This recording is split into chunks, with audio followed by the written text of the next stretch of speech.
الذي جعل الشمس والقمر بحسبان والنجم والشجر يسجدان وفضل زمانا على زمان كما فضل مكانا على مكان وإنسانا على إنسان ونشهد أن لا إله إلا الله وحده لا شريك له ونشهد أن سيدنا وسندنا وحبيبنا وطبيبنا وطبيب قلوبنا ومولانا محمدا عبده ورسوله الذي أرسله الله تعالى بالحق بشيرا ونذيرا وداعيا إلى الله بإذنه وسراجا منيرا أما بعد فقد قال الله تعالى في كلامه المجيد والفرقان الحميد أعوذ بالله من الشيطان الرجيم بسم الله الرحمن الرحيم قل يا عبادي الذين أسرفوا على أنفسهم لا تقنطوا من رحمة الله إن الله يغفر الذنوب جميعا إنه هو الغفور الرحيم وقال النبي صلى الله تعالى عليه وسلم كل بني آدم خطاء وخير الخطاؤون التوابون إن الله وملائكته يصلون على النبي يا أيها الذين آمنوا صلوا عليه وسلموا تسليما اللهم صل على سيدنا ونبينا وشفيعنا وحبيبنا ومولانا صلى الله عليه وعلى آله وأصحابه وبارك وسلم اللهم صل على ونبينا وشفيعنا وحبيبنا ومولانا محمد صلى الله عليه وعلى آله وأصحابه وبارك وسلم بلغ العلا كشف الدجى بجماله حسنت جميع خصاله मोहम्मद मुस्तफा तुम है हबीबे पाक दावर हो शफीए आसिया मुश्किल कुशाए रोज़ महशर हो बलगुल उला कशफत दुजा बिजमालिही हसनल जमीउ हिसालिही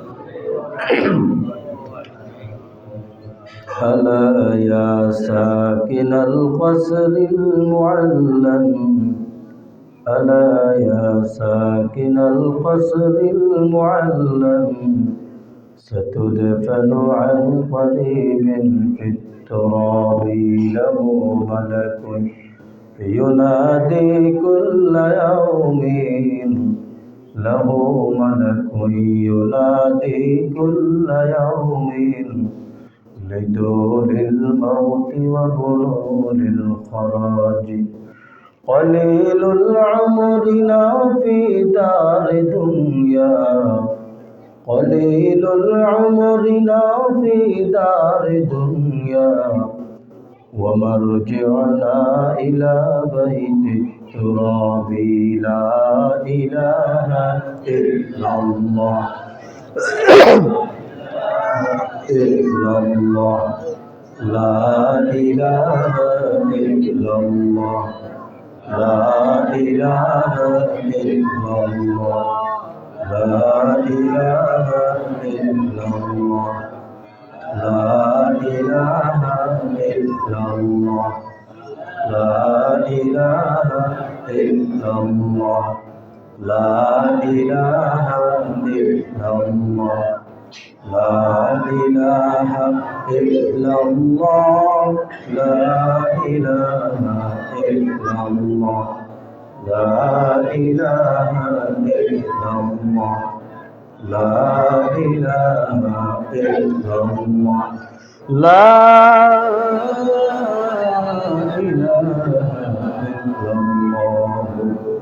मुहम्मदुर रसूलुल्लाह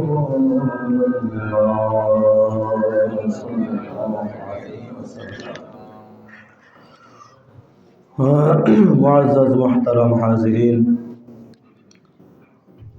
अल्लाह पाक रब्बुल आलमीनेर दरबारे शुक्र যে মহান রব্বুল আলামিন আমাদেরকে পবিত্র শবে বরাতের মতো একটি রজনী দান করেছেন শুকরিয়া আদায় করি আলহামদুলিল্লাহ।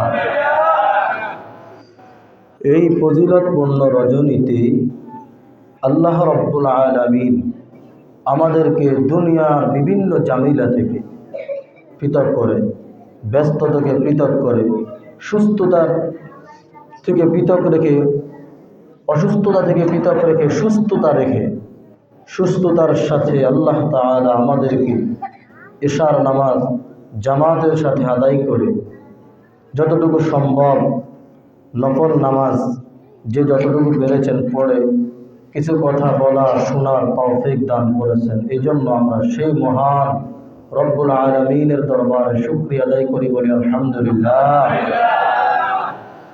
আজকে এই রাত্রে অনেক ফজিলতের রাত, এটা আমরা সকলেই জানি। তো আমি আমার পর্দার আড়ালের মা বোনদেরকে বলবো, যারা আজকে রাত্রেও টিভির সামনে বসে বসে সিনেমা দেখতেছেন, বিভিন্ন আছে না, কত চ্যানেল আছে, কত কিছু আছে টিভির পর্দার মধ্যে, অনেক মা বোনরা সময় কাটানোর জন্য টিভির পর্দার সামনে বসে থাকে, থাকে কি থাকে না? এই বিষয়টা আলহামদুলিল্লাহ বলে আমরা বলতে পারি না, কারণ এটা যেহেতু একটা গুনাহের অংশ। তালাশ করলে দেখা যাবে আমাদের এমন কাহারও ঘর বাকি নেই যেই ঘরে টিভির পর্দা নাই। আসলে কোনো এক সময় এটা কঠিন ফতুয়া ছিল ওলামায়ে কেরামের পক্ষ থেকে যে যার ঘরে টিভির পর্দা আছে তার ঘরে নামাজ হবে না, রোজা হবে না, জাকাত হবে না, কোনো কিছুই হবে না। কিন্তু সময়ের প্রবর্তনে আমরা যদি হালাল পন্থায় যদি ব্যবহার করি তাহলে কিছু কিছু ওলামাদের মতে হালাল পন্থায় ব্যবহার করলে জায়েজ, আর যদি হারাম পন্থায় ব্যবহার করি তাহলে না জায়েজ। যেমন আমার আপনার পকেটে যে বড় মোবাইল থাকে, আচ্ছা, বাচ্চারা যদি কথা বলে তাহলে তো আলোচনা করা যাবে না। অনুরোধ থাকবে কোনো বাচ্চা যেন দুষ্টামি না করে, কথা না বলে। আমার আপনার পকেটের মধ্যে হাতে যেই মোবাইল, এই মোবাইলের মধ্যে ভালো কিছু আসেনি, খারাপ আছে। এখন এই মোবাইল দিয়ে আমি জান্নাত কামাই করতে পারি চাইলে, কি বলেন? কারণ এই মোবাইলের মধ্যে শুধু আমাদের বাংলাদেশে না, সারা পৃথিবীর মধ্যে আপনি যেই কোনো প্রান্তে থাকেন, যেই কোনো বিষয়ের মাসালা আপনার প্রয়োজন, নামাজ পড়তে পারেন না, আপনার প্রয়োজন আছে। একটা আলোচনা জানেন না, নামাজ সম্পর্কে কি মাসালা রয়েছে আপনি জানেন না, আপনি এখানে টাচ করেন, দেখবেন চলে আসবে। তাহলে এই মোবাইল আপনাকে সঠিক পথের পথ দেখাইতে পারে কি পারে না? আবার সেই একই মোবাইল হাজারো হাজারো যুবককে আজকে ধ্বংসের পথে নিয়ে গেছে, কি বলেন? নিচে কি নাই? শুধু নিচে তা নয়, আজকে যেই শবে বরাতের রাত্রের পূর্বের যে দিনটা 14 শাবান দিন গেছে, এই 14 শাবানের সাথে আরো একটা 14 তারিখ একসাথ হয়ে গেছে, যেই তারিখটার কথা আমরা পূর্ব থেকে শুনে আসছি, বেহায়া দিবস, যেটা আজকে অসংখ্য যুবক এই মোবাইলের মাধ্যমেই তারা আজকে মেসেজ করে, একজনের সাথে একজনে কথা বলে, গুনাহের কাজে লিপ্ত, নাউযুবিল্লাহ বলে। তাহলে দেখেন, মোবাইলের মাধ্যমে আপনি নেট যদি চান কামাই করতে পারেন, আবার এই মোবাইল দিয়ে আপনি জাহান্নাম কামাই করতে পারেন।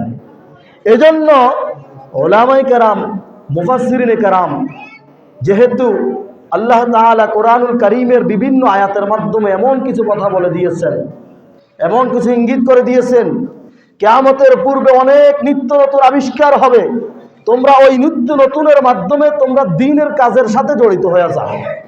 যেমন রাসূলের জামানায় এই মাইক ছিল নি, রাসূলের জামানায় এত বিরাট করে মাহফিলের আয়োজন করে, বিভিন্ন প্যান্ডেল করে, 8-10টা প্যান্ডেল করে, এক একটা প্যান্ডেলের মধ্যে এই যে এক একটা পর্দা লাগাইয়া, রাসূলের জামানায় কি এই ভিডিওর প্রচলন ছিল না।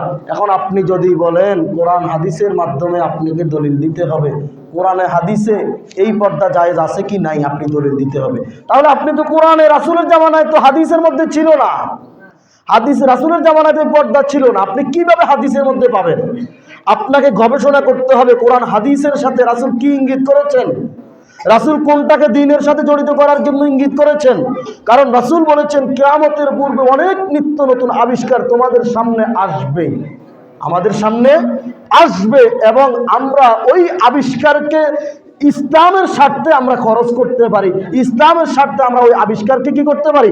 সমর্থন করতে পারি, কিন্তু অন্য কোনো স্বার্থে নয়। সেই সুবাদে আমরা এই বিষয়টাকে সাময়িকের জন্য জায়েজ পন্থা মনে করতে পারি, কিন্তু এই পর্দার মাধ্যমে হাজারো নারী আজকে জাহান্নামে চলে যাইতেছে, হাজারো নারী আজকে নিজেকে গুনার ভান্ডার বানাইয়া ফেলতেছে। এই মোবাইল দিয়ে অসংখ্য যুবক যুবতী আজকে প্রেম প্রীতির কাজে জড়িত হইয়া নিজে আত্মহত্যা করে, আছে না নাই? অন্যান্য দেশের থেকেও আমাদের দেশে একটু বেশি। আমরা খবর দেখি না, আমরা সব সময় দেখি না যে এমন ঘটনা ঘটে, অসংখ্য ঘটনা ঘটে যেগুলো টিভির পর্দায় দেখা যায় না, কিন্তু জায়গায় জায়গায় ঘটে। যাই হোক, আলোচনা করতেছিলাম 15 শাবান দিবাগত রাত সম্পর্কে, ফজিলত নিয়ে আলোচনা করব আমরা।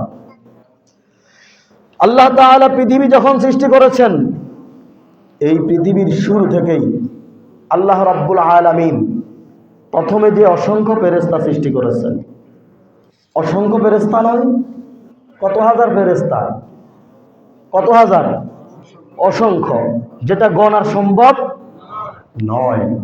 কারণ আল্লাহর রাসূল সাল্লাল্লাহু আলাইহি ওয়াসাল্লাম মেরাজের সফরে যখন গিয়েছিলেন, যখন আল্লাহর রাসূল সপ্তম আকাশে উঠলেন, সেখানে আল্লাহর রাসূল কি দেখলেন? একটা খুঁটি থেকে আরেকটা খুঁটি পর্যন্ত 70,000 ফেরেশতা দৈনিক তাওয়াফ করে। যারা একবার তাওয়াফ করে, দুনিয়ার শুরু লগ্ন থেকে কিয়ামত পর্যন্ত দ্বিতীয়বার তাওয়াফের সুযোগ তাদের হবে না। সুবহানাল্লাহ বলেন। তাহলে কত হাজার ফেরেশতা, কত কোটি ফেরেশতা, এই অসংখ্য অগণিত ফেরেশতাদের মধ্যে আল্লাহ তাআলা বাছাই করেছেন কি করেন নাই? করেছেন। পৃথিবীর শুরু থেকে আল্লাহ তাআলা মূল্যায়ন করেছেন 4 সংখ্যা দিয়ে। কয় সংখ্যা?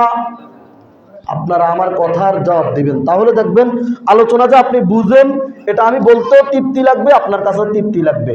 আমি বলেছিলাম কি, পৃথিবীর শুরু থেকে আল্লাহ তাআলা প্রত্যেক বিষয় থেকে বাছাই করেছেন কয় সংখ্যা দিয়ে? 4 সংখ্যা দিয়ে। কয় সংখ্যা দিয়ে? 4 সংখ্যা। আলহামদুলিল্লাহ।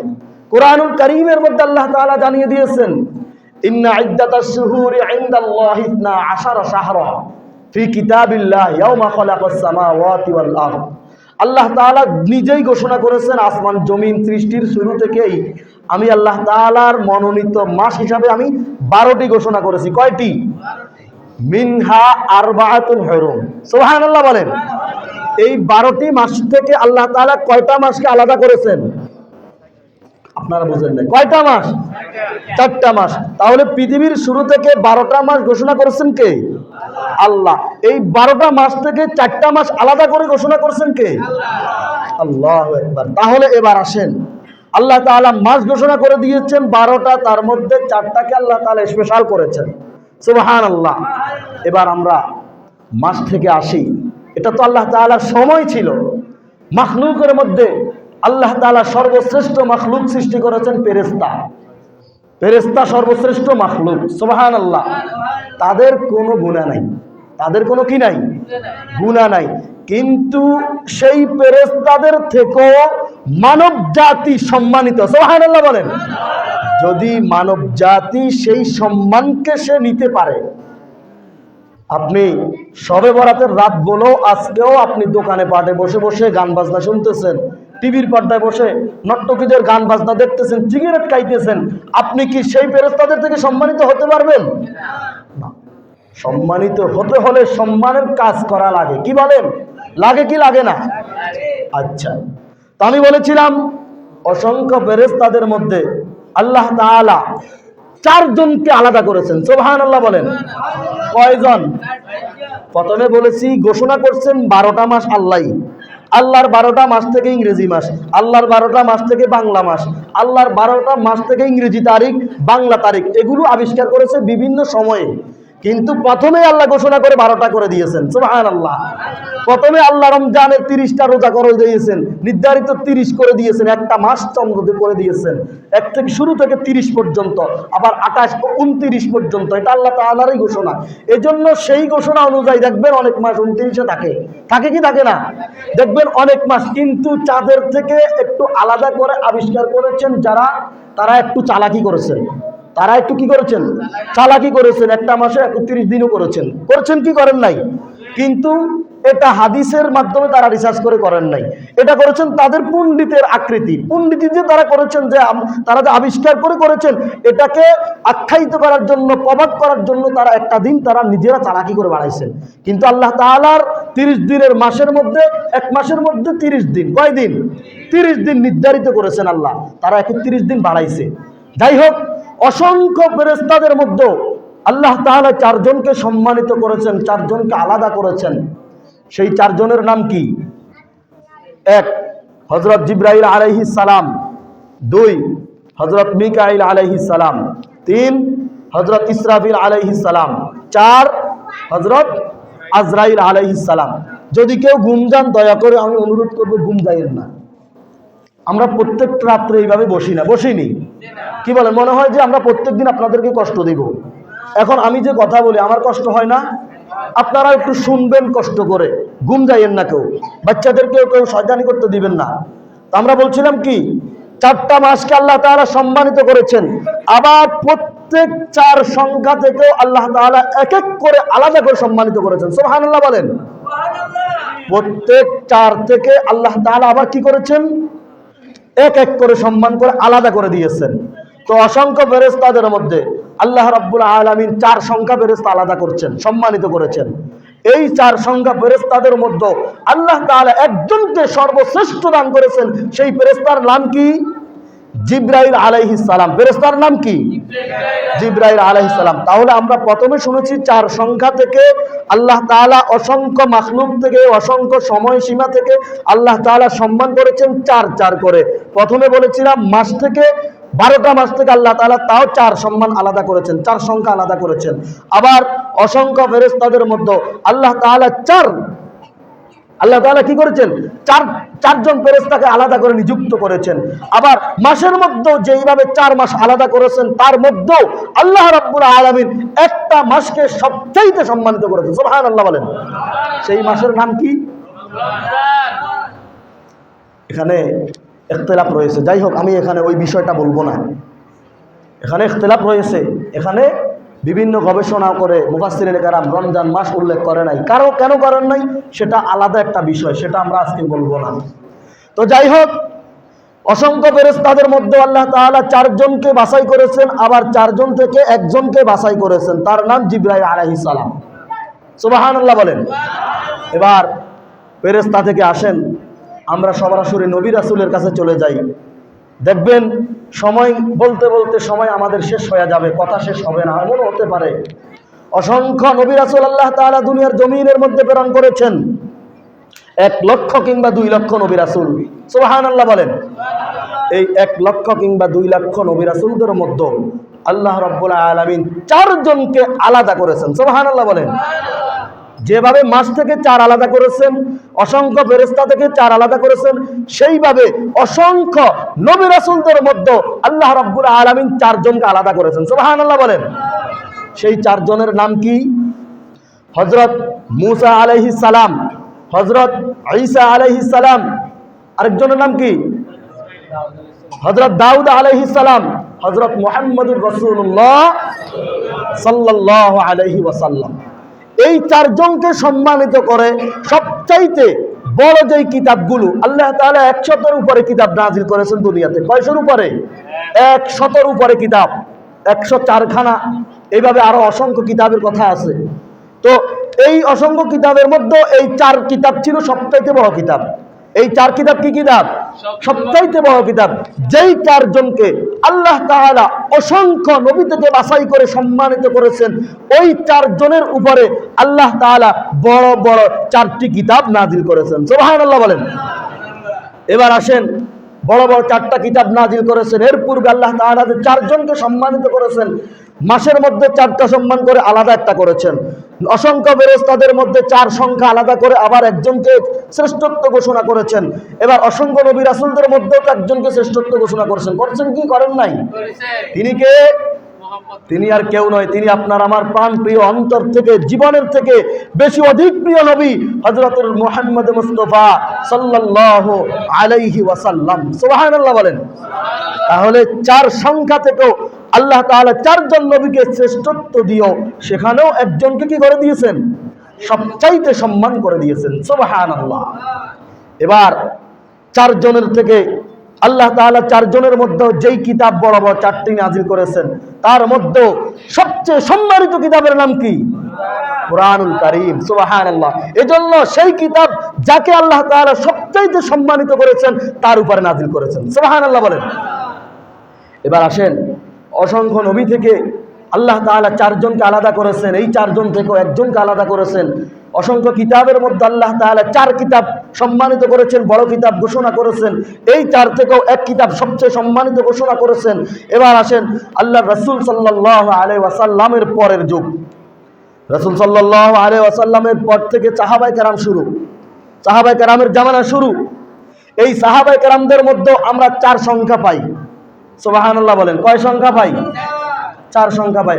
আল্লাহ রাসূল লক্ষাধিক সাহাবায়ে কেরাম দুনিয়াতে রেখে তারপর দুনিয়া থেকে বিদায় নিয়েছেন। বিদায় হজের ভাষণে লক্ষাধিক সাহাবায়ে কেরাম উপস্থিত ছিলেন। সেই লক্ষাধিক সাহাবায়ে কেরামদের সামনে আল্লাহ রাসূল কি বিদায় হজের ভাষণ দিয়েছিলেন। সেই লক্ষাধিক সাহাবায়ে কেরামদের মধ্যে থেকে আমরা 4 জন পাই। সুবহানাল্লাহ বলেন। সেই 4 জনের নাম কি? আবু বকর সিদ্দিক রাদিয়াল্লাহু তাআলা আনহু, ওমর ফারুক রাদিয়াল্লাহু তাআলা আনহু, হযরত আলী রাদিয়াল্লাহু তাআলা আনহু, হযরত ওসমান গনি রাদিয়াল্লাহু তাআলা আনহু। তাহলে দেখেন, মাস থেকে আসতেছেন, আমরা মাস থেকে শুরু করেছিলাম। এখন সাহাবায়ে কেরামদের মধ্যে যে 4 জনকে সম্মান আমরা পাই, এই 4 জনকে তো আল্লাহ তাআলা কোরআনের মাধ্যমে ঘোষণা করেন নাই। যেইভাবে মিনহা আরবাআতুল হুরুম মাসের মধ্যে 4টি ঘোষণা করেছেন, হাদিসের মাধ্যমে যেইভাবে অসংখ্য নবী থেকে 4 জনকে আল্লাহ সম্মানিত কথা ঘোষণা করেছেন। এখন হাদিস তো আল্লাহ রাসূলের পর থেকে তো সাহাবায়ে কেরাম, সাহাবায়ে কেরামের পরে তো আর হাদিস নতুন করে হয় নাই, কারণ হাদিসটা সেটাই ছিল হাদিস, যেটা আল্লাহ রাসূল নিজে বলেছেন, সাহাবায়ে কেরাম করেছেন, আল্লাহ রাসূল নিষেধ করেন নাই, সেটাই ছিল কি হাদিস। এখন তো আল্লাহ রাসূল দুনিয়া থেকে চলে গেছেন, এখন সাহাবায়ে কেরাম থেকে যে চার পেয়েছিলাম, এই চারকে আমরা কিভাবে গ্রহণ করব, পূর্বের সময়ের দিকে লক্ষ্য করে আমরা গ্রহণ করে নিব। সুবহানাল্লাহ বলেন। কারণ চার সংখ্যা আমরা সেখান থেকেই পাই, শুরু লগ্ন থেকে পাই। এই চারজন দুনিয়াতে খলিফার দায়িত্ব পালন করে গিয়েছিলেন। এই চারজন খলিফার মধ্যে, চারজন সাহাবীর মধ্যে একজন হচ্ছে সবচাইতে সম্মানিত সাহাবী, তার নাম কি? আবু বকর সিদ্দিক রাদিয়াল্লাহু তাআলা আনহু। তার নাম কি? যিনি আল্লাহর রাসূলের মেরাজের সংবাদ যখন শুনেছিলেন, যখন কাফেরদের মধ্যে তিরস্কারি শুরু হয়েছিল, তিনি এখন আল্লাহর রাসূলের সামনে আসেন নাই, তিনি তখন এমন কঠিনভাবে জবান দিয়ে বিশ্বাস করেছেন, বলেছেন কি, দুনিয়ার সব কিছুর মধ্যে সন্দেহ থাকবে, আমার রাসূলের জবানের মধ্যে কোনো সন্দেহ নাই। সুবহানাল্লাহ বলেন। তিনি ছিলেন সেই আবু বকর সিদ্দিক। তার উপাধি হয়েছিল এই বিশ্বাস করার কারণে। সুবহানাল্লাহ বলেন। বিশ্বাস করেছিলেন, অধিক বিশ্বাসী, এই জন্য তার নামে কি উপাধি হয়েছিল? সিদ্দিক উপাধি হয়েছিল। সুবহানাল্লাহ। এবার আসেন, আমরা এই সম্মান থেকে চারজন থেকে আমরা আবার একজনকে আলাদা পেয়েছিলাম। এবার সাহাবায়ে কেরামের পরে তাবেঈন, তাবেঈন, ইমামগণ, আমরা অসংখ্য ইমামের কথা শুনেছি, অসংখ্য ইমামগণ কিতাব লিখে গেছেন, অসংখ্য ইমামগণ ফতোয়া লিখে গেছেন। তার মধ্যেও অসংখ্য ইমামদের মধ্যে বাছাই করে সবচাইতে শ্রেষ্ঠ চারজন ইমামকে সারা পৃথিবীর মানুষ স্মরণ করে। সুবহানাল্লাহ বলেন। চার সংখ্যা শুরু সেখান থেকে, খেয়াল করবেন। তাহলে অসংখ্য ইমামদের মধ্যে চারজন নাম বলেন তো একটু। ইমাম আবু হানিফা রহমতুল্লাহ আলাই, ইমাম মালিক রহমতুল্লাহ আলাই, ইমাম হাম্বল রহমতুল্লাহ আলাই, আরেকজনকে ইমাম শাফি রহমতুল্লাহ আলাই। সুবহানাল্লাহ বলেন। এখন বলতে পারেন এই চারজন ইমামের কথা তো কোরআনে নাই, হাদিসে নাই, এটা কোথায় পাইলেন? এটা অতি চালাক যারা, তারাই বলবে। কারণ চার সংখ্যা আমরা শুরু থেকে পাই, তাহলে আমরা এই চারজন দেখতেছি সারা পৃথিবী গ্রহণ করতেছে, সারা পৃথিবী গ্রহণ করার মানেই হচ্ছে আল্লাহ তাআলার কুদরতি গ্রহণ। সুবহানাল্লাহ বলেন। আর না হয় অসংখ্য ইমাম ছিল, তাদের নাম কেন গ্রহণ সারা পৃথিবীর মধ্যে উল্লেখযোগ্য নয়? চার সংখ্যা সেখান থেকে আল্লাহ তাআলার গ্রহণ, আল্লাহ তাআলার ঘোষণা হয়ে গেছে, এই চার সংখ্যায় আমরা কিয়ামত পর্যন্ত দেখতেছি। সুবহানাল্লাহ বলেন। এবার আসেন, এই চারজন ইমামের মধ্যে আমরা একজনকে সর্বসম্মানিত দেখি। সুবহানাল্লাহ বলেন। সর্বশ্রেষ্ঠ ইমাম, যিনি ছিলেন সকল ইমামদের ওস্তাদ সমতুল্য, তার নাম কি? ইমাম আবু হানিফা রহমতুল্লাহ আলাই। ইমাম আবু হানিফা রহমতুল্লাহ আলাইহির যেটাকে মাযহাব বলা হয়, এটা দিক নির্দেশনা। মাযহাব মানে কারো পূজা করা নয়, মাযহাব মানে কারো কি নয়, পূজা নয়। মাযহাব মানেই হচ্ছে দিক নির্দেশনা। তিনি কোরআন হাদিস গবেষণা করেছেন, তিনি কোরআন হাদিস গবেষণা করে উম্মতকে দিক নির্দেশনা দিয়েছেন। সুবহানাল্লাহ বলেন। এটা তার অধিক জ্ঞানের অধিকারী ছিল, অধিক জ্ঞানের ভান্ডার দিয়ে তিনি দিক নির্দেশনা দিয়েছেন। এই জন্য তার দিক নির্দেশনাগুলা অন্যান্য ইমামদের থেকে একেবারে সুন্দর দিক নির্দেশনা, যার কারণে তার দিক নির্দেশনা সারা পৃথিবীর মধ্যে সবচাইতে বেশি মানুষ গ্রহণ করেছে। সুবহানাল্লাহ বলেন। এটাও আমরা মনে ধরে নিতে পারি, সেখান থেকে ফয়সালা, চার সংখ্যার ফয়সালা সেখান থেকে। একটু চিন্তা করলে দেখবেন মিলে আসে, মিলে আসে, এটা আমরা সামনে বলতেছি। কারণ শুরু থেকে চার সংখ্যা থেকে আল্লাহ তাআলা এক এক করে আলাদা করেছেন, গ্রহণ করার জন্য সম্মানিত করেছেন। তাহলে সেখান থেকে একজনকে সারা পৃথিবীর মানুষ বেশি মানে কেন? তাহলে বোঝা গেল কি, আল্লাহ তাআলার মিনহা আরবাতুল হুরুমের ইঙ্গিত এখানে আছে। সুবহানাল্লাহ বলেন। এবার আসেন, ইমামদের কথা বলেছিলাম আমরা, এবার আসি দিনের বেলা, দিনের কথায় আসি। অসংখ্য দিন জমিনের মধ্যে বছরে হয়, বিশেষ করে 12টি মাসের মধ্যে 360 দিন, 65 দিন, 65 দিন ওই যে বাড়ানো হয়েছে এই জন্য। কিন্তু হাদিস মোতাবেক 300 কয় দিন? 60 দিন। 300 কয় দিন? 60 দিন, যেটা আল্লাহ তাআলার ঘোষণার সাথে মিল। 5 দিন দুনিয়ার মানুষ বাড়াইছে। এবার 360 দিনের মধ্যে, এতগুলো দিনের মধ্যে আল্লাহ তাআলা 4টা দিনকে সবচেয়ে সম্মানিত করেছেন। সুবহানাল্লাহ বলেন। কয় দিন? 4 দিন। সুবহানাল্লাহ। এই 4 দিন কি কি আপনারা একটু বলেন। 2 ঈদের দিন। 4 দিন কি দিন? 2 ঈদের দিন, জুমার দিন, তারপর কি সবে কদরের দিন, আরেকদিন কি আরাফার দিন। সুবহানাল্লাহ বলেন। আরাফা, সবে কদর নয়, সবে কদর এখানে দিনের সাথে সবে কদর নাই। জুমার দিন, 2 ঈদের দিন, আরাফাতের দিন, আরেকদিন কি 4 দিন হয়েছে নি? এই যাই হোক, অসংখ্য দিনের মধ্যে আল্লাহ তাআলার পক্ষ থেকে 4টা দিনকে সম্মান করেছেন, সুবহানাল্লাহ। সেই 4 সংখ্যা আমরা পাই। এই 4টা দিনের মধ্যেও আবারও একটা দিন সবচাইতে সম্মানিত, সুবহানাল্লাহ বলেন। ওই দিন কোন দিন? আরাফার দিন। ওই দিন কোন দিন? আরাফার দিন। তাহলে আমরা দেখতেছি 4 সংখ্যা শুরু হয়েছে পৃথিবীর শুরু থেকে, কারণ আল্লাহর ঘোষণা। আল্লাহ নিজে করেছেন, বলেছেন কি? আশারা শাহরান ফি কিতাবিল্লাহ ইয়ামা খালাকাস সামাওয়াতি ওয়াল আরদ। আল্লাহ বলেছেন যে জমিন, আসমান জমিন সৃষ্টির শুরু থেকে আমি ঘোষণা করে দিয়েছি, সুবহানাল্লাহ। তাহলে সেখান থেকে যেহেতু 4 করে আসছে, এই দিনগুলোর মধ্যেও কি 4 পাওয়া যায়। এই 4-এর মধ্যে আবার একটা দিন কি সবচেয়ে বেশি সম্মানিত, সুবহানাল্লাহ বলেন। এবার আসেন রাতের বেলা। আমরা রাতের কাছে আসলে শবে বরাত সেখানে পাই। আচ্ছা যাই হোক, দিন আমরা 4 দিনের মধ্যে সবচেয়ে বেশি সম্মানিত দিন কোন দিন পেয়েছিলাম? আরাফার দিন। এবার রাতের মধ্যে 360টা রাত বছরের মধ্যে, তার মধ্যেও আল্লাহ তাআলা 4টা দিনকে বাছাই করেছেন, সুবহানাল্লাহ বলেন। তো এখন আল্লাহ তাআলা 4 দিন বাছাই করেছেন। এই 4 দিন তো আমরা আল্লাহ তাআলার কোরআনের মাধ্যমে পাই না। 4 দিনের মধ্যে আমরা 3টা দিনের ইঙ্গিত কোরআনে পাই। কয় দিনের ইঙ্গিত? 3 দিনের ইঙ্গিত। এবার আসেন সেই 3 দিন কি? নাম্বার 1 জুমার রাত। নাম্বার 1 কিসের রাত? জুমার রাত। হাদিসের মাধ্যমে আছে, অসংখ্য হাদিসে আছে জুমার রাতের ফজিলত। নাম্বার 2 ঈদের রাত। 2 ঈদের রাত। কি? 2 ঈদের রাত। ঈদের রাতের ইবাদতের অনেক ফজিলা, এটা আমরা সামনে ইনশাআল্লাহ ঈদ আসলে আমরা বলবো। কিন্তু ইবাদতে আমরা রাত কাটাই না, রাত জাগরণ করি ঠিক। বাজার সাজার নিয়ে, দুনিয়ার কাজ ব্যস্ততা নিয়ে আমরা কি রাত্র জাগরণ করি, ইবাদতের মাধ্যমে রাত্র কাটাই না। কিন্তু সেখানেও কি রাত্র, ঈদের রাতের ফজিলত। তারপর 3 নাম্বার কি? শবে বরাতের ফজিলত, সুবহানাল্লাহ বলেন। নাম্বার 4 শবে কদর। নাম্বার 4 কি? শবে কদর। তাহলে এখানেও আমরা দিনের মধ্যে 4টা দিন পেয়েছিলাম, এখানে রাতের মধ্যে কয়টা রাত পেয়েছি? 4টা রাত পেয়েছি। এই 4টা রাতের মধ্যে আবার সেখানে যেখানে আল্লাহ ঘোষণা করেছেন 4-এর মধ্যে 1 সবচেয়ে সম্মানিত, এই 4 রাতের মধ্যে আবার একটা রাত সবচাইতে সম্মানিত, সুবহানাল্লাহ বলেন। সেই রাতটা কোন রাত? শবে কদরের রাত, সুবহানাল্লাহ। যেই কদর আমাদের ঈদের আনন্দ বাজারের মধ্যে, মার্কেটের মধ্যে অনেকের চলে যায়, যায় কি যায় না? অনেকে কোন পাকে দিয়ে 21, 23, 25, 27, 29 চলে যায়, কইতেও পারে না, বলতেও পারে না। ওই কয়দিন তাদের ব্যস্ত আরো বেশি, বেচা কিনা বেশি, দুনিয়ার কথা বেশি, আল্লাহর কথা ওরকম বলতে পারে না, সুযোগ পায় না, জিকির করার সুযোগ পায় না, জামাতটা পর্যন্ত ওই সময়গুলো তারা পায় না। আল্লাহ যদি জিজ্ঞাসা করে তোমাকে দুনিয়ার আনন্দের জন্য, দুনিয়ার টাকা বাড়ানোর জন্য তো আমি এই সময়টা দেই নাই, এত গুরুত্বপূর্ণ ফজিলত তোমাকে দুনিয়ার টাকা বাড়ানোর জন্য দেই নাই, তখন জবাব দেওয়ার কোনো কি থাকবে না, উপায় থাকবে না। তাহলে এই 4-এর মধ্যে আমরা একটা রাত সম্মানিত পেয়েছিলাম। তাহলে 4 শুরু হয়েছে কোথায় থেকে? দুনিয়ার শুরু থেকে। কোথায় থেকে? দুনিয়ার শুরু থেকে আস্তে আস্তে আমরা রাতের মধ্যে পাই। তাহলে রাতের মধ্যে 3টা রাত্র আমরা মানবো, আর একটা রাত্রি কি রাত? শবে বরাতের রাত। জুমার রাতের ফজিলত অনেক বেশি, ঈদের রাতের অনেক ফজিলত, শবে কদর রাতের অনেক ফজিলত, শবে বরাতেরও অনেক ফজিলত, সুবহানাল্লাহ। তাহলে আমরা শুরু থেকে 4 সংখ্যা পেয়েছি। এই শবে বরাতকে আমরা দুর্বল করতে পারবি?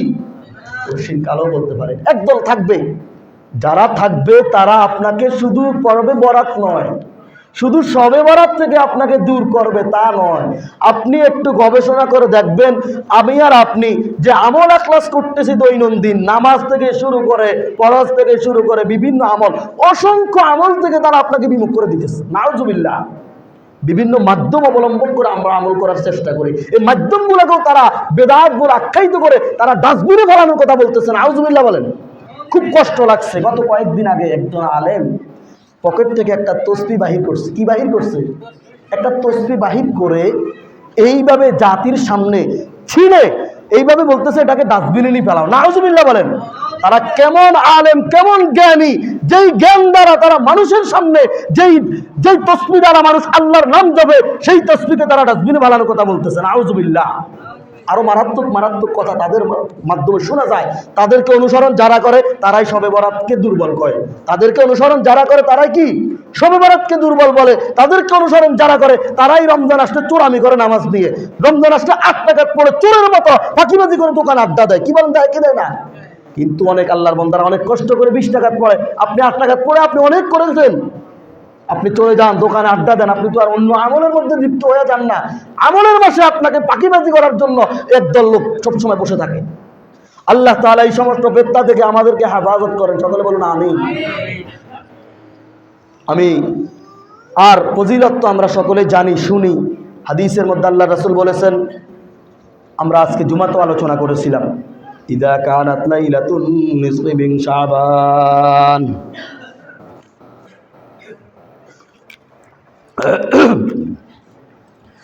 ইদা কানাত লাইলাতুন নিসফি মিন শাবান ফাকুমু লাইলাহা ওয়া সুমু ইয়াওমাহা। আল্লাহ রাসূল সাল্লাল্লাহু আলাইহি ওয়াসাল্লাম দুনিয়ার মানুষদেরকে জানায়া দেন, ও দুনিয়ার মানুষ, ইযা কানাত লাইলাতুন নিসফি মিন শাবান, যখন তোমাদের সামনে শাবান মাসের 15তম রজনী আসবে, ফাকুমু লাইলাহা, তখন তোমরা রাত্রি জাগরণ করো, সুবহানাল্লাহ, ওয়াসুমু ইয়াওমাহা, পরের দিন তোমরা রোজা রাখো। রাত্রি জাগরণ করে পটকাবাজি করিও না, রাত্রি জাগরণ করে ধাওতাবাজি করিও না, রাত্রি জাগরণ করে এমন কোনো কাজ করিও না যেই কাজটা শরীয়ত বিরোধী, বেদাত। কিছু কিছু বেদাত করার কারণে একদল লোক তাদের বেদাতকে উদাহরণ দিতে গিয়ে মূল ফজিলতকেই তারা দুর্বল ঘোষণা করে দেয়। জোরে বলেন নাউজুবিল্লাহ। আল্লাহ রাসূল সাল্লাল্লাহু আলাইহি ওয়াসাল্লাম শবে বরাতের গুরুত্বের কথা অসংখ্য হাদিসের মাধ্যমে বলেছেন। কিছু কিছু হাদিসের মধ্যে দুর্বলতা পাওয়া যায়, তার মধ্যে সহিহ সনদের মাধ্যমে কয়েকটি উল্লেখযোগ্য হাদিস রয়েছে, যে হাদিসগুলোর মধ্যে এক হাদিসের মধ্যে দুই ব্যক্তির কথা উল্লেখ রয়েছে। এই দুই ব্যক্তি ছাড়া আর বাকি যত ধরনের মানুষ আছে সব মানুষকে আল্লাহ রাব্বুল আলামিন এই রাতকে ক্ষমা করে দেন, সুবহানাল্লাহ। এক হাদিসের মধ্যে যেই দুই ব্যক্তি, এক ব্যক্তি হচ্ছে মুশরিক, এক ব্যক্তিকে, আরেক ব্যক্তি হচ্ছে হিংসুক, যে মানুষকে নিয়ে হিংসা করে, আরেকজনের ভালো কিছু সে দেখতে পারে না, আরেকজনের টাকা পয়সা বাড়তেছে তার হিংসা লাগে, এত টাকা কেন হয়, আমার কেন হয় না, আপনার এই জন্য হয় না, আপনি যে সদা সর্বদা হিংসার মধ্যে থাকেন, নাউজুবিল্লাহ।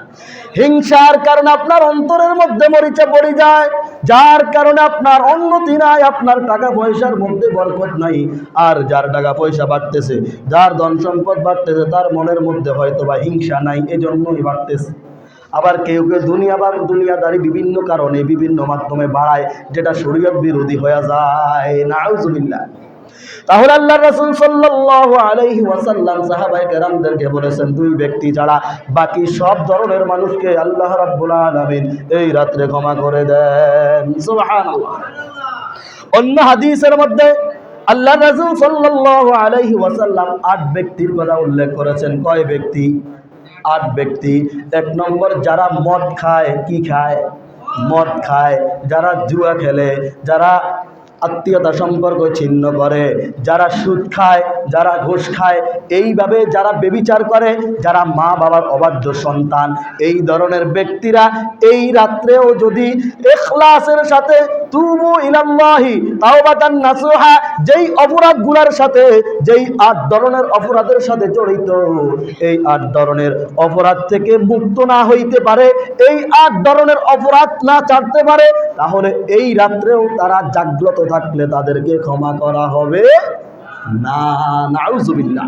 আর এই 8 ধরনের অপরাধ যদি সে এই রাত্রে সমাধান করে নিতে পারে, মায়ের অবাধ্য হয়ে গেছে, মায়ের মনে কষ্ট দিছে, মায়ের কাছে গিয়ে 2 পা ধরে ক্ষমা চায়, বাবার মনে কষ্ট দিছে, বাবার 2 পা ধরে ক্ষমা চাওয়া, সুদ খেয়েছে, সুদ যার কাছে খেয়েছে তার কাছে গিয়ে ক্ষমা চাওয়া, মদ খেয়েছে, মদের বোতল ভেঙে ফেলা, আর জীবনে না খাওয়ার এরাদা করা।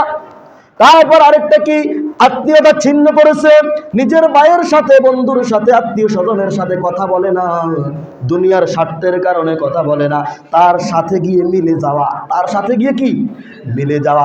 অন্যথায় আল্লাহ তাআলা জানিয়ে দিয়েছেন, আল্লাহর রাসূল জানিয়ে দিয়েছেন, এই রাত্র যদি তুমি সারা রাত ইবাদত করো আর এই 8টা অপরাধ তোমার মধ্যে থাকে, তাহলে তোমার কোনো ক্ষমা আল্লাহ রাব্বুল আলামিন এই 8 ধরনের অপরাধ থেকে আমাদের সবাইকে মুক্ত রাখেন, সকলে বলুন আমিন। কোরআনুল কারীমের মধ্যে আল্লাহ রাব্বুল আলামিন জানায়া দেন, কুল ইয়া ইবাদিয়াল্লাযীনা আসরাফু আলা আনফুসিহিম লা তাকনাতু মির রাহমাতিল্লাহ ইন্নাল্লাহা ইয়াগফিরুদ যুনুবা জামিআ ইন্নাহু হুয়াল গফুরুর রহিম। সুবহানাল্লাহ। আল্লাহ রাব্বুল আলামিন জানায়া দেন, কুল ইয়া ইবাদিয়াল্লাযীনা আমানু, বলুন ও আমার বান্দা বান্দিরা, আলা আনফুসিহিম লা তাকনাতু মির রাহমাতিল্লাহ, যারা নিজেদের নফসের সাথে অন্যায় করে ফেলেছো, গুনাহ করে ফেলেছো, অপরাধ করেছো, লা তাকনাতু মির রাহমাতিল্লাহ, তোমরা আমার রহমতের দিকে চলে আসো। সুবহানাল্লাহ বলেন।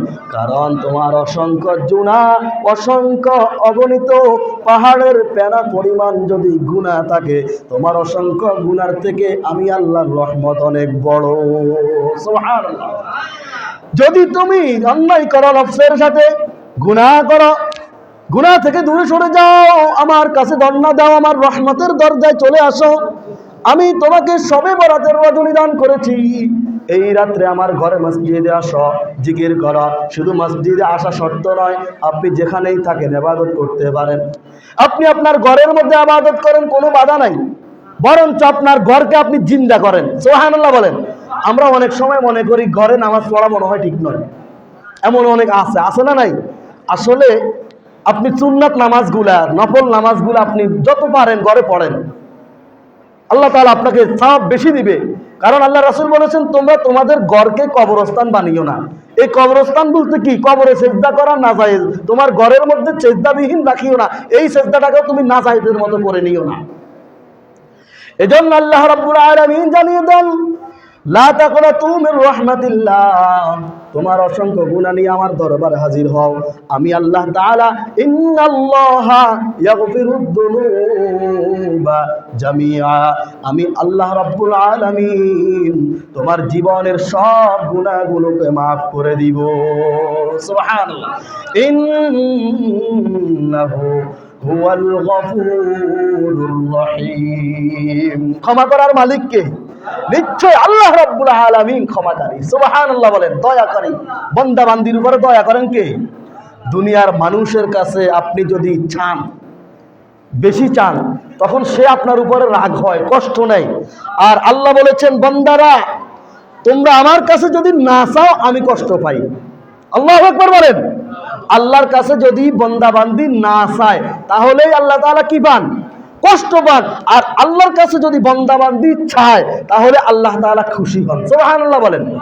এজন্য এই ফজিলতপূর্ণ রজনীর রাত্রেও আমরা দুনিয়ার বিভিন্ন পায়েসার মাধ্যমে যাতে শেষ না করি, ইবাদতের মাধ্যমে কাটাইতে পারি, আল্লাহ তাআলা আমাদেরকে সেই তৌফিক দান করুন। সকলে বলুন আমিন।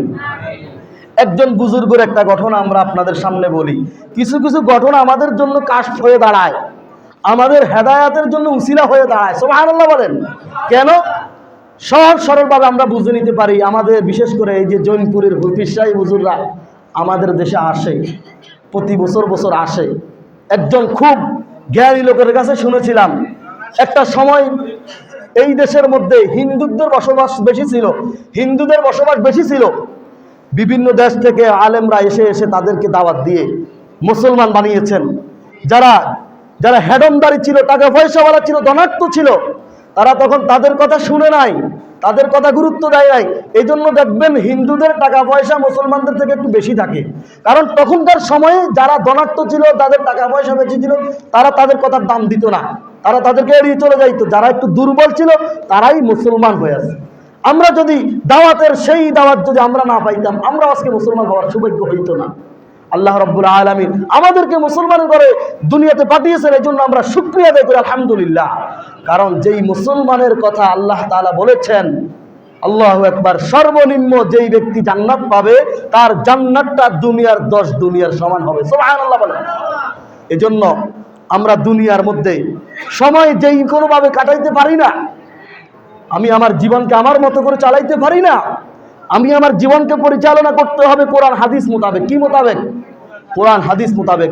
আমি শবে বরাতের যেই ঘটনা বলেছিলাম, একজন বুজুর্গ, নাম হচ্ছে মালেক। নাম কি? মালেক। তার বাপের নাম হচ্ছে দিনার। বাপের নাম কি? দিনার, এই জন্য তার নামের সাথে মালিক ইবনে দিনার, মালিক ইবনে দিনার রহমতুল্লাহ আলাই তার নাম পরবর্তীতে এই নামে প্রসিদ্ধ হয়েছে।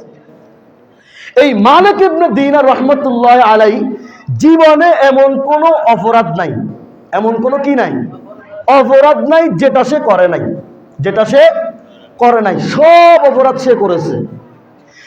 এবং কি শুধু অপরাধ করেছে তা নয়, শবে বরাতের রাত্রেও সে মদ খেয়েছে। শবে বরাতের রাত্রে সে কি খেয়েছে? মদ খেয়েছে। মদের বোতল মদ খেয়ে সে ঘরের মধ্যে ঘুমিয়ে গেছে। তার একটা ছোট মেয়ে যে নাবালক অবস্থায় দুনিয়া থেকে মৃত্যুবরণ করে দুনিয়া থেকে চলে গেছে, তার সম্বল হিসেবে একটা ছোট মেয়েই তার নাবালক অবস্থা কি দুনিয়া থেকে মৃত্যুবরণ করে চলে গেছে। এখন শবে বরাতের রজনীতে মদ পান করে তিনি ঘরের মধ্যে ঘুমিয়ে যান। অনেকেই বলতে পারেন এই ঘটনাগুলো তো কোরআন হাদিসের ঘটনা নয়, তাহলে এগুলো কেন বলেন? এগুলো এই জন্য বলি, ওলি আওলাদের জীবনের ইতিহাস থেকে আমাদের জীবনের আমলগুলো আমরা পরিবর্তন করতে পারবো। সুবহানাল্লাহ। মালিক ইবনে দিনার রহমতুল্লাহ আলাইহি তিনি শবে বরাতের রজনীতে মদ পান করে ঘরের মধ্যে ঘুমিয়ে গেলেন। এই ঘুমের মধ্যে তিনি স্বপ্ন দেখেন কিয়ামতের মাঠ কায়েম হয়ে গেছে। কি কায়েম হয়েছে? কিয়ামতের ময়দান কায়েম হয়ে গেছে। অসংখ্য মানুষ দৌড়াইতে আছে নিজেদের জীবন নিয়ে পেরেশান। তিনি দেখতেছে কিয়ামতের ময়দানে তাকে এত বড় বিষাক্ত একটা সাপ আক্রমণ করার জন্য তার দিকে আসতেছে। কি আসতেছে? বড় একটা বিশাল অজাগর সাপ তার দিকে আসতেছে, হু হু করে আসতেছে। তিনি চিৎকার করে দৌড়ানো শুরু করছে, কোনো বাঁচানোর জন্য কেউ নাই, বাঁচাও বাঁচাও বলে দৌড়াইতে আসে। দৌড়াইতে দৌড়াইতে দৌড়াইতে দৌড়াইতে তিনি বিরাট একটা পাহাড়ের মধ্যে উঠে গেলেন। ওই পাহাড়ের মধ্যে যখন উঠে গেলেন, পাহাড়ের মধ্যে উঠে যাওয়ার পরে তিনি দেখলেন দুনিয়ার জমিনের মধ্যে তার যেই নাবালক মেয়ে সন্তানটা মারা গেছে। কি সন্তান? যেই মেয়ে সন্তানটা দুনিয়ার জমিন থেকে মারা গেছে, ওই মেয়ে সন্তান একটা বিল্ডিং থেকে ছুটে তার দিকে আসতেছে। তার দিকে যখন আসতেছে তখন তিনি চিৎকার করতেছে, কেউ তার সামনে আসে না। এখন দেখতেছে তার সেই মেয়েটা, যেই মেয়েটা দুনিয়ার জমিন থেকে মারা গেছে, নাবালক অবস্থায় মারা গেছে, মাসুম অবস্থায় মারা গেছে, ওই মেয়েটা তার দিকে আসতেছে, আব্বু আব্বু বলে তার দিকে আসতেছে। মেয়েটা যখন বাবার সামনে আসছে, মালিক ইবনে দিনার রহমতুল্লাহ আলাইহির সামনে আসে মেয়েটা যখন হাত বুলাইলো, বাবা তাকে কোলে নিল। কোলে নেওয়ার সাথে সাথে ওই যে ভয়ঙ্কর সাপ, ওই সাপটা দাঁড়িয়ে গেছে, সাপটা আর আসতেছে না। এখন মেয়েটা বাবাকে ডাক দিয়া বলতেছে, ও বাবা, তুমি এখানে কোথায় থেকে আসছো? তখন বাবা মেয়েকে ডাক দিয়ে উভয়জনকে প্রশ্ন করে, তুমি কোথায় থেকে আসছো? তুমি না মারা গেছো? তখন মেয়েটা ডাক দিয়ে বলতেছে, আব্বা জান, আপনি যেই বিল্ডিং থেকে আমাকে বাহির হইতে দেখেছেন, এই বিল্ডিং এর মধ্যে একজন মুরব্বী আমাদেরকে লালন পালন করে, আমাদেরকে নিয়ে আনন্দ ফুর্তি করে। সুবহানাল্লাহ বলেন। তিনি আর কেউ নয়, ইতিহাসের মধ্যে তিনার ইঙ্গিত পাওয়া গেছে ইব্রাহিম আলাইহিস সালাম তাদেরকে নিয়ে লালন পালন করে। যেটা হাদিসের মাধ্যমে জানা যায়, ইব্রাহিম আলাইহিস সালাম যারা ছোট অবস্থায় দুনিয়ার জমিন থেকে মৃত্যুবরণ করে, নাবালেগ অবস্থায় মৃত্যুবরণ করে, তাদেরকে ইব্রাহিম আলাইহিস সালাম সেখানেই তাদেরকে পড়াশোনা করান। সুবহানাল্লাহ। এবার মেয়েটা ডাক দিয়ে বলতেছে, আব্বা জান, আপনার জীবনের পাপ অনেক বেশি, আপনার নেক আমল হিসাবে আমি মেয়ে উসিলা আর কিছুই নাই। আমি মেয়ে নাবালেগ অবস্থায় মারা যাওয়ার কারণে উসিলা হইয়া আমি আপনার সামনে আসতে পেরেছি। অতএব আপনার এখনো সময় আছে, আপনি আমল করা শুরু করে দেন। যেহেতু আপনার পাপ একেবারে অনেক বেশি, আপনার নেক একেবারে নাই বললেই চলে। নেক হিসাবে, উসিলা হিসাবে একমাত্র আমি আপনার মেয়ে আছে, আর কিছুই নাই। আর পাপ আপনার দুনিয়ার সব ভরপুর হয়ে গেছে। আমি আপনার কোল থেকে যখনই নামবো তখনই এই সাপটা আপনাকে আক্রমণ শুরু করে দিবে। মালিক ইবনে দিনার রহমতুল্লাহ আলাইহিকে যখন মেয়েটা এই কথা বলছিল, তখন তিনি কান্নাকাটি শুরু করে দিয়েছেন। হঠাৎ করে কান্নাকাটি করতে করতে হঠাৎ তার ঘুম ভেঙে যায়। তিনি দেখেন এখনো শবে বরাতের রাত্র শেষ হয় নাই। ঘুম যখন ভেঙে যায় তখন তিনি দেখতেছেন রাত্র গভীর হয়ে গেছে। এখন এই মুহূর্তে তিনি কি করবেন? তিনি চলে গেছেন মসজিদে গিয়ে ইমাম সাহেবকে ডাক দিলেন, ইমাম সাহেব, আমাকে তো কেউ দেখতে পারে না, আমি তো দুনিয়ার সব চাইতে নাখানদার, আমার মতো গুনাহগার আর কেউ নাই। আল্লাহ তাআলার আজকে রাতে অনেক ফজিলতের রাত চলতেছে, এই রাত্রে আমার মতো হতভাগাকে কি আল্লাহ মাফ করবেনি?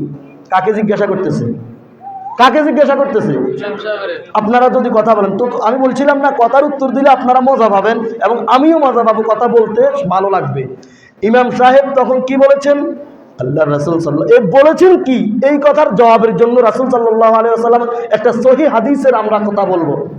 আল্লাহ রাসূল সাল্লাল্লাহু আলাইহি ওয়াসাল্লাম বনি ইসরাইল সম্পর্কে আলোচনা করতে গিয়ে সাহাবায়ে কেরামদেরকে বলতেছে, সাহাবায়ে কেরামদেরকে গুনাহ থেকে মুক্ত হওয়ার জন্য, তাওবা করার জন্য উৎসাহ দিতে গিয়ে আল্লাহ রাসূল বলেছেন, হে সাহাবায়ে কেরাম, বনি ইসরাইলের জামানায় একজন ব্যক্তি ছিল, একজন আবেদ ছিল, যিনি দুনিয়ার জমিনের মধ্যে অসংখ্য মানুষকে হত্যা করেছে। 99 জন মানুষকে। কয়জন? 99 জন। এটা সহিহ হাদিসের রেফারেন্স। এই আলোচনাগুলা সাধারণ মানুষের জন্য অনেক সময় ভয়ঙ্কর হয়ে দাঁড়ায়। সাধারণ মানুষ মনে করে আমার জীবনের মধ্যে এখনো তো অনেক সময় রয়েছে, অতএব আমিও বিভিন্ন গুনার কাজ করতে থাকি, তাহলে একটা সময় আমি তওবা করব। জোরে বলেন নাউজুবিল্লাহ। ঈমানও চলে যাবে, এমন কোন নিয়ত করলে ঈমান চলে যাবে। অনেকে যে বলে আমার বয়স আরেকটু হোক, আমি আরেকটু বড় হই, এমন হয় না? মেয়েটাকে বিবাহ দেই, ছেলেটাকে বিবাহ করাই, তারপরে রাসূলের সুন্নাত দাঁড়িয়ে রাখবো, এর আগে রাখার কোনো প্রয়োজন নাই। অথচ হাদিসের মধ্যে পাওয়া যায় যারা রাসূলের এই সুন্নাতের মধ্যে দায়মি সুন্নাতকে অবহেলা করে তারা সদা সর্বদা গুনাহের মুখ অংশীদার হয়ে যায়। নাউজুবিল্লাহ বলেন। এজন্য রাসূলের এই সুন্নাতকে কেউ যদি দুর্বল মনে করে, আপনি যদি গুনাহ করতেছেন বা এটা অপরাধ মনে করে করেন, তাহলে আপনি গুনাহগার হবেন। আর যদি টিস্কারি করে করেন, তাহলে কি হয়ে যাবেন? নাফরমান, অনেক বড় অপরাধী হয়ে যাইতে হবে। এখন আল্লাহ রাসূল সাল্লাল্লাহু আলাইহি ওয়াসাল্লাম বনি ইসরাইলের আবেদের কথা বলতে গিয়ে বলেছেন যে সে যদি এত অপরাধ করেছেন, 99 জন মানুষকে হত্যা করেছেন, হত্যা করার পরে হঠাৎ তার দিলের মধ্যে ভয় আসছে। দিলের মধ্যে কি আসছে? ভয় আসছে। এখন সে চিন্তা করছে, হায় রে, আমি তো দুনিয়া থেকে যাইতে হবে, আল্লাহর দরবার কি জবাব দিব? আল্লাহ যদি বলে দুনিয়াতে তোমাকে 60-70 বছর হায়াত দিয়েছিলাম, তুমি কি করেছ? এই ভয়টা যখন তার মধ্যে আসছে, তখন তিনি ছুটেছেন মানুষের কাছে, বলেছেন যে আল্লাহ তাআলা কি আমাকে ক্ষমা করবে? তখন সকল মানুষ বলছে, আমরা এই বিষয়ে জানি না, তুমি অমুক আবেদের কাছে চলে যাও। একজন বুজুর্গ যে আবেদের কথা তিনি বলেছেন, অমুক আবেদ, যিনি মানুষকে কি দিক নির্দেশনা দেওয়ার মতো অনেক জ্ঞান রাখেন, ওই আবেদের কাছে চলে যাও। তিনি সোজা চলে গেলেন সেই আবেদের কাছে। ওই আবেদের কাছে যাওয়ার পরে তিনি জিজ্ঞাসা করলেন, আমি তো অসংখ্য মানুষকে, 99 জন মানুষকে হত্যা করেছি, আমার মতো পাপীকে আল্লাহ রাব্বুল আলামিন কি ক্ষমা করবেন? ওই আবেদ ডাক দিয়া বলে, তোমার মতো নাফরমানকে আল্লাহ কিভাবে ক্ষমা করে? তুমি 99 জন মানুষকে হত্যা করেছো, তুমি কি মানুষ নাকি? না, জালেম। এমন একটা টিস্কারি করছে। টিস্কারি করার সাথে সাথে বনি ইসরাইলের ওই ব্যক্তি যিনি 99 জন মানুষকে হত্যা করেছে, তিনি তাকে হত্যা করে 100 জন পূরণ করছে। কয়শো জন? 100 জন যখন পূরণ হয়ে গেছে, এখনো তিনি হত্যা করে 100 জন পূরণ করে এখনো তিনি তওবা করতে দৌড়াইতেছে। এখনো তিনি কি করতে দৌড়ায়? তওবার জন্য এখনো হাঁটতেছে। হাঁটতে হাঁটতে হাঁটতে হাঁটতে এক পর্যায়ে হঠাৎ আল্লাহ তাআলার পক্ষ থেকে আজরাইল আলাইহিস সালাম তার সামনে চলে আসছে। কে চলে আসছে? আজরাইল আলাইহিস সালাম তার সামনে চলে আসছে। আসার পর আজরাইল আলাইহিস সালাম তার রূহ কবজ করে তাকে নিয়ে গেছে। নিয়ে যাওয়ার পরে আল্লাহ তাআলার পক্ষ থেকে 2 দল ফেরেশতা, একদল ফেরেশতা হচ্ছে জান্নাতের, আরেক দল ফেরেশতা হচ্ছে জাহান্নামের। 2 দল ফেরেশতারা তার রূহ নিয়ে টানাটানি শুরু করে দিছে। কি শুরু করে দিছে? টানাটানি শুরু করে দিছে। এখন রহমতের ফেরেশতা, যারা জান্নাতের ফেরেশতা, তারা বলতেছে এই লোকটা অনেক গুনাহ করেছে, কিন্তু সে মৃত্যুর পূর্বে তাওবা করার জন্য দৌড়াইছিল, অতএব এই লোকটাকে আমরা নিয়ে যাব। আর জাহান্নামের ফেরেশতা বলতেছে এই লোকটা সারা জীবন অসংখ্য গুনাহ করছে, 100 জন মানুষকে হত্যা করেছে, অতএব এই লোকটা আমরা তাকে জাহান্নামে নিয়ে যাব। 2 জন যখন টানাটানি করতেছে, এই টানাটানির সমাধানের জন্য আল্লাহ রাব্বুল আলামিন একজন ফেরেশতা তাদের সামনে হাজির করে দিয়েছেন। সুবহানাল্লাহ বলেন। এখন ওই ফেরেশতাকে আল্লাহ তাআলা দিক নির্দেশনা বলে দিয়েছেন, ও ফেরেশতা যাও, দুনিয়ার জমিনে সে যেই জায়গা থেকে তাওবার নিয়ত করে হাঁটা শুরু করছে। কোন জায়গা থেকে? যেই জায়গা থেকে সে তাওবার নিয়তে হাঁটা শুরু করছে এবং যেই জায়গা পর্যন্ত তার মৃত্যু হয়েছে, যাকে হত্যা করে তারপর মৃত্যু হয়েছে, দেখো দুইটার দূরত্বের পথ কতটুকু দূরত্ব।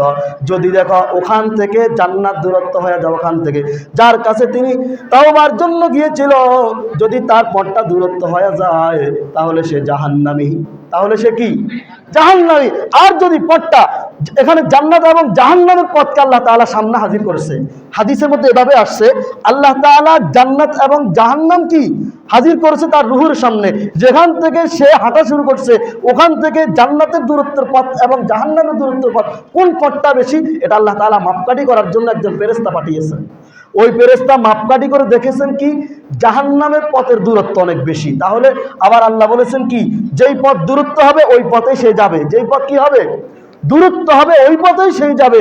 এখন দেখতেছে জাহান্নামের পথের দূরত্ব অনেক বেশি। আল্লাহ তাআলা কেমন দয়ালু, এই বিষয়টা সহিহ হাদিসের সনদের মাধ্যমে এসেছে। এই হাদিসকে কেউ, পৃথিবীর কেউ দুর্বল বলতে পারে না। এই হাদিস কেন আমরা বলতেছি, আমরাও তো অনেক গুনাহ করি, করি কি করি না? করি।